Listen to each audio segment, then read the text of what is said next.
I still don't know why I went to the meetings, and I don't know if I ever liked it. I don't know if I liked. I'm pretty sure that I didn't like going out in the ministry. I feel like I Yeah. can Yeah. admit that now. I didn't like it at all. So, a couple months ago, I talked to atheist YouTuber Heliocentric. He's been doing audits of various churches, and that has included Kingdom Halls of Jehovah's Witnesses. We had a great conversation, and then at the end, Jared, Heliocentric, flipped the script and started asking me some questions. It resulted in yet another fun conversation, so with Jared's permission, I'm going to release that now. Well, before we skedaddle out of here, unless do you Yeah. need to go? No, I'm good. Yeah, let me ask you a little bit about you Oh, and sure. about my dealings going forward with the Ah. J-Dubs.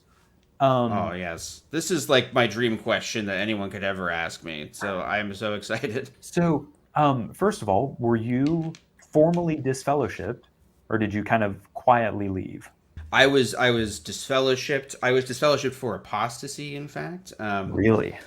And I recorded my judicial committee. Explain that, the judicial committee. What is that? So they just changed the words for, I From think, legal disfellowship reasons. to They changed it from, they're just going to call it an elder committee. I think they want to get rid of that word judicial because this is kind of a tangent, but the group's been, facing litigation in other countries like Norway, right. and New Zealand and stuff. And the fact that they have these things that are not confessionals, they're called judicial committees, Mhm. and the rules for them are very clear. I think that they're trying to just change it. But the way they work is it's three elders sit down with the sinner and they try and move you. They shame you for what you've done, but their goal is to try and move you to repentance. Right, Now, right. if you are unrepentant, you will be disfellowshipped. Or if it's like apostasy, you might just be screwed. It's a little unclear to me with some of these new rule changes. If it Yeah. like it used to be back in my day, Jared, it was like if you committed fornication, that's your disfellowship. Now, with Really? these hippy dippy liberal Jehovah's Witnesses that started existing 2 weeks ago when this Watchtower released, I don't know. Um, I don't know, but I like they're changing it a little bit to give people more chances to say that they're sorry before they kick you out. It kind of feels like they're doing a three strikes instead of you get one judicial Yeah. committee. I think that that's a slight change, but sorry, I kind of went on a tangent and No. That's yeah, okay. Um, can I go on a really quick tangent? Just please do. I shouldn't be sharing this with you because I'm like sharing your history with you. I Um, don't care. but something in the Crisis of Conscience book that was so hilarious to me was that the governing body had determined that adultery only counts if it is penetrative sex with a woman. And so Yeah, that's an amazing part of that book. he mentions this story where a dude has sex with a gopher and then his wife divorces Thought it was a him. gopher. I remember that it was I'm making that up. bestiality. It was some form of bestiality. It So he was had sex. bestiality for sure. Yeah, he Yeah, says explicitly, the husband had sex with an animal, some kind of animal, and I think then it the was a wife gopher. freaks out and divorces him. And she gets disfellowshipped because it couldn't properly be counted as adultery because it wasn't sex with a woman. Yeah, they What the treat it. fuck? They treat like the Bible exists, obviously, but the like rules and regulations of Watchtower are like the Constitution for them, and they're constantly Yeah. parsing like, well, what did the founders mean when they wrote this? And it's like, what? They just made it up. Just don't worry about that. Make a new rule that's better. And that's like they get themselves into such shit. And what's funny, what I think that Crisis of Conscience, I really want to reread it. I picked it up a couple months ago with the intention of rereading it. It's a very similar moment in the organization, I think, where there is a huge shift. They're making a lot of changes to kind of scramble to stop the bleeding from, when Franz was writing it, it was like after 1975, around the Yeah. time when he was like appointed at the governing body. And now they're having similar like dwindling numbers, just kind of due to stagnation. They brought in two new guys, kicked one guy out of the governing body. and they're changing a lot of rules, but it's having the effect that it had in Crisis of Conscience, where it's just everyone's like, well, what about this scenario? What about this scenario? And so the governing body's job ends up just being like, yes, this gets you disfellowship. No, that's that's a paddling. That's 40 lashes. They're just kind of figuring out the severity of certain punishments. Yeah. Yeah. Well, so tell me about your apostasy judicial hearing. The way it works is really bizarre. Now, it happened during COVID. It probably would have been more emotionally... Oh, man, so you're fresh out of this. Yeah, but it also is like almost 4 years ago. There were a few phone calls with them. I met with them a couple times because they wanted to, like, I don't know, almost like gather evidence of like what I've been doing. Because they found out that I've been posting online. And that's what got me labeled as an apostate. Because witnesses within... They started spreading around like, oh my God, Jake is posting on YouTube. And so then the elders call me and they're like, we have to have a judicial committee because there are accusations of apostasy. And so we set up a meeting. And so what were the videos that they were looking at? Well, the really weird thing is they are really just looking at the existence of my YouTube page. Like, just the fact that it exists at all is the problem. And the fact that it's like, I mean, I think my first video was called, like, Jehovah's Witnesses are a cult and here's why. So that, you know, they got pretty solid. Okay. I wasn't being, like, subtle. Like, well, maybe okay, so it wasn't like something. Your Star Wars videos that they were like, oh, hey, no. There. Okay. No, that they were fine with all of my Star Wars content, which did exist. But that in podcast form with my witness friends.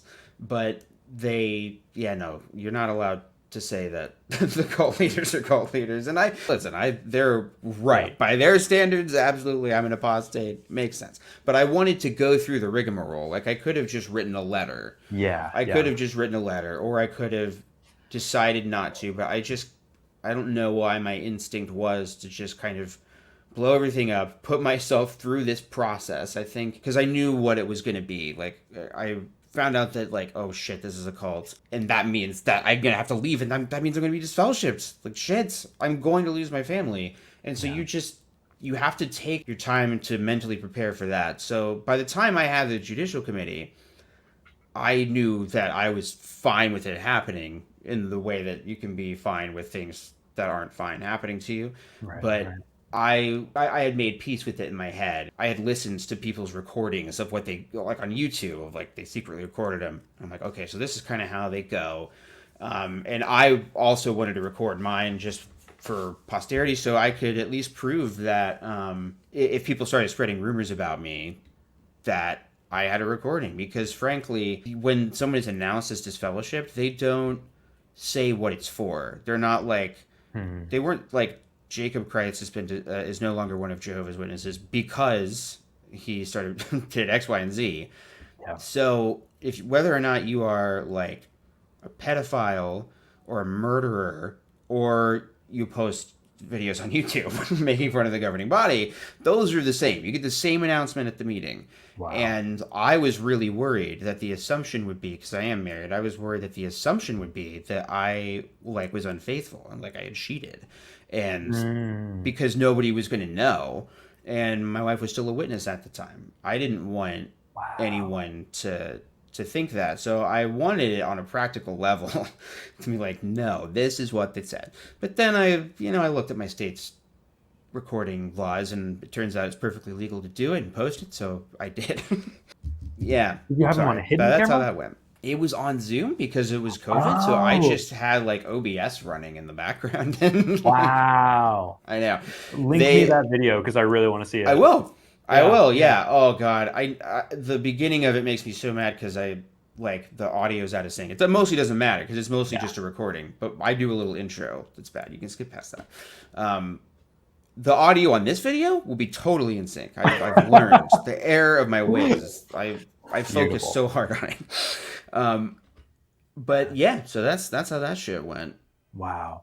So then, I mean, that announcement happened and then no contact after that? I think my case was a little bit unique in the sense that most people, like, when they start drifting away from meetings, as they would call it, like what I now would call fading, like people who try and leave without going through the process of of a judicial committee or having to write a letter. They just like, I just want to leave this group and not deal with it anymore. You will get a bunch of messages from people like who are worried about you and trying to get you to come back to the meetings, or like, hey, come out in field service with me. Can we come over? They want to positive peer pressure, is their phrase, back into the group. And I didn't really get that because from the outside world's perspective, or, of Jehovah's Witnesses, I kind of went from being a Jehovah's Witness in good standing and I was a ministerial servant to being disfellowshipped for being an apostate. And like, I think word spread quickly, like, he's posting stuff online, because I had friends all over the state just from being around for a while and traveling around.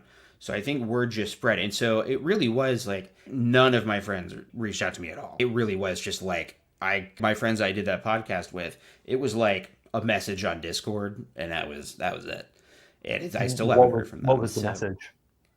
It was just like, we love you, but we can't go down this path with you. We're going to have to obey the directions of this fellowship, something, clinical like that. But, now it's been a few years since I've heard from my sister, and I only deal with my parents if there's like a family emergency and we have to. They're mostly like, if I called them, they would pick up the phone right now. But, well, I think, but they wouldn't talk just about anything other than you're in the hospital or something. What would happen if you just knocked on their door? Oh, I think about that all the goddamn time. Gotten very close a few times. Do it. I can't, man. I can't do it. I think it's too hard. The last conversation I had with them was actually pretty good. And also I owe them money. And I don't want to get into that conversation. That's because they would totally make it about that. Like, sadly, that's the few times they've talked. It's usually about, you owe us some money. When I had surgery, they were there because it was a big surgery. But yeah, I haven't heard from them in several months now. And yeah, and it's kind of fresher for my wife because it's just more new. I still, just earlier today, there's a few JWs that I still follow, and they haven't blocked me. I don't think that they follow me, but they just, I can still see their posts because they just haven't unfriended me since I got disfellowshipped. And so there's like a couple people, like I've seen a couple posts from this year's convention from like my cousins. I scroll through and I see some pictures of my aunts and uncles. I saw a friend. He started to go bald when he's my age, but he started to go bald like a couple years before I left. He shaved his head, but just recently, hot off the press, you're allowed to have a beard now as a Jehovah's Witness.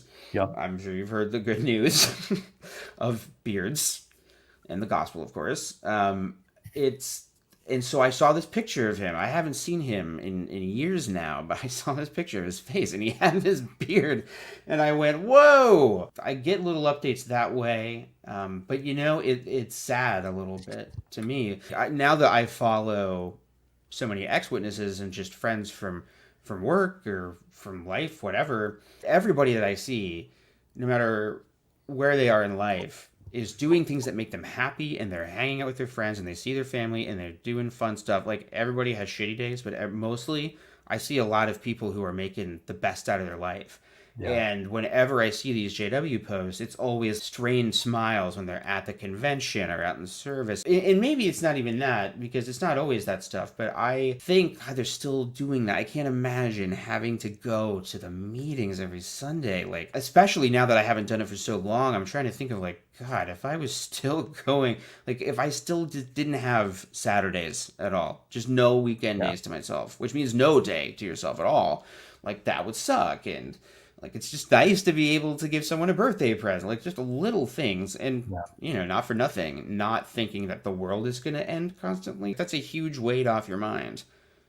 Now, you might feel like that for secular reasons, the world's going to end in some systemic way, but not like, oh my God, it's going to be God versus Satan. Two separate questions then. Sure. If I were to approach a Jehovah's Witness on the street, what should I talk to them about? As somebody in my position. Yeah. So Jehovah's Witnesses are going to shut down really fast if you come at them with something that appears to be what they view as apostate. So if you went up and asked them if they have heard about the child sexual abuse scandals within the group, they're if you like approach them at a literature card, they might shut down the literature card and just walk away because they're just like, we're not going to deal with that.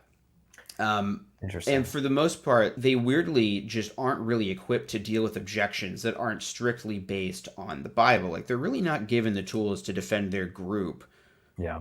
from that kind of stuff, court cases. So what I would do probably is ask them sincere questions about how they feel about things. I think that's what I would do. The reason why I think that is because I've always wondered this, and then I had some Mormons knock on my door a month or two ago. 2 kids. Broke my heart. They're probably like 14-year-old white dudes, little dudes with their suits that are a little bit too big and their name tags. Sorry, not suits. And I just I let them give their pitch because I remember that it's hard. It's hard to do. Yeah. And I wanted to hear it. But I just kind of asked them things I genuinely wanted to know because I still am learning a lot about Mormonism.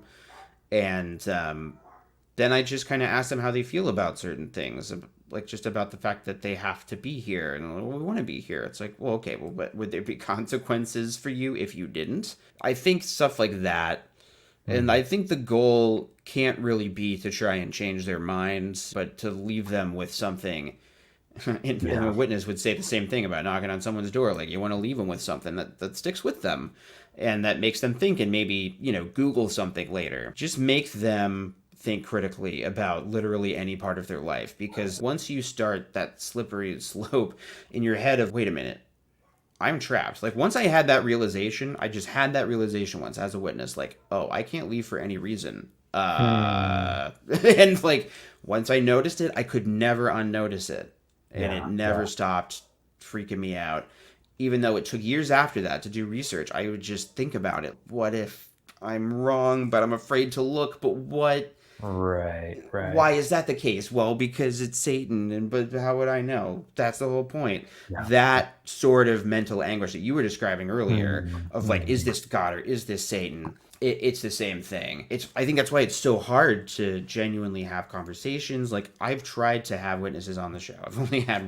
I've had like 2 people actually record with me, but one demanded that I not release it. Well, I told them that I would not do it if they really felt uncomfortable about it. And I lost the damn recording too, so I don't even have it. I was looking hard the other week. But that's like 2 people. And, I get a lot of comments from witnesses on my channel. Yeah.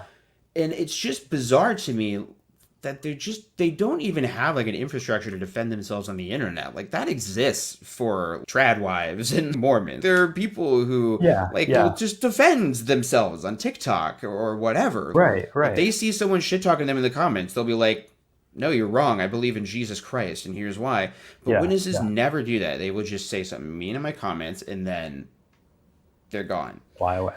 Yep. Yeah, so they just, like, their instinct is just to be mean and then leave. So that's tough. My next question: what advice can you give me for my next Kingdom Hall visit? Oh, what I would be genuinely interested in, as someone who talked about this, is that like I really don't get to talk to Jehovah's Witnesses anymore because they won't. They won't talk to me, which my fault, admittedly. But ask them like, what do you feel that you get out of this? What do you like about it? What don't you like about it? And I would like to hear that, because you are a person who's not a witness and is going there as a visitor and having genuine reactions. If they ask you what you thought about something, be like, I thought it was kind of weird how everyone was just reading from the paragraphs. Never seen anything like that before. If the singing is kind of like flat and no one's into it, be like, man, I've been to some churches where people are fired up. What's going on with you guys? Yeah. Our instinct is to be polite to people, I think. And even if you're like confrontational online, like I am sometimes, like I'm not like that in person. And I don't, like, I've never gone up to a witness and talked to them at a cart. And I could have, because I passed them a lot because they're downtown still. But what they need to hear is just normal people talking to them and being like, hey, that's kind of weird, you know? That is just something that they never hear. So in some way, getting their thoughts, because the meetings are easy to dissect for what their purpose is and what the effect it has on the audience. But I still don't know why I went to the meetings, and I don't know if I ever liked it. I don't know if I liked... I'm pretty sure that I didn't like going out in the ministry. I feel like I can admit that now. I didn't like it at all. There are people who did, who were like, man, I thought I was cooking. I thought I was just preaching the good news of the kingdom, man. Like, I just thought I had the truth. That part of it wasn't what attached me to the group. The thing for me was just being that cog in a machine feeling of just like, I know what my little role is. And I like seeing everybody work together as volunteers for a cause. I thought that was cool, and that seemed godly to me. Yeah. This is a really like messed up thought that kind of pops into my brain now and again. I usually say to people that like, man, I was a better person when I was a Christian. And I know that a lot of religious people or formerly religious people can't say that. Now, granted, I wasn't on board with gay people. I was, protesting outside of abortion clinics. A lot of things that I kind of wince at or cringe at now. But I had a lot of love in my heart for people. Where was I going with that? But maybe not so much anymore. To some extent, yeah. I think, I still deeply love people, but there is, especially in my darker season of the soul, it was like, yeah, everyone's just kind of a peon, everyone's expendable. Thankfully I've kind of come out of that, but that's good. No, I get that. I get that we all have so much access to what everybody thinks all the time. Like I think about that. Like, I don't think that anybody is more, I don't think like as a collective, as a species, that like we're dumber because the idiocracy is real and shit. It's like, well, I just don't think, like, not everybody knew what everyone was thinking all the time. As far as I know, that person standing over there, they are a genius. But now I know, no, because I can look at their Facebook and they think that the Earth was created in a lab 5 years ago. Or that's not a real thing, but that way I'm not offending anyone. Every time I make, like, I've always used, like, flat earthers as a baseline, and I always get someone like, well, we prefer geocentrist in the comments. No. I always get, there's always one, and I'm like, are you fucking kidding me? Like, how did you get here? How did you end up on this channel?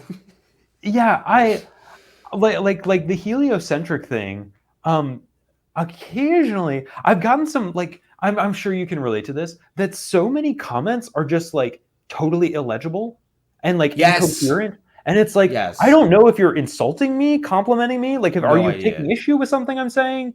Yes. Like, some people, and, like, they'll have like 3 commas. Yeah.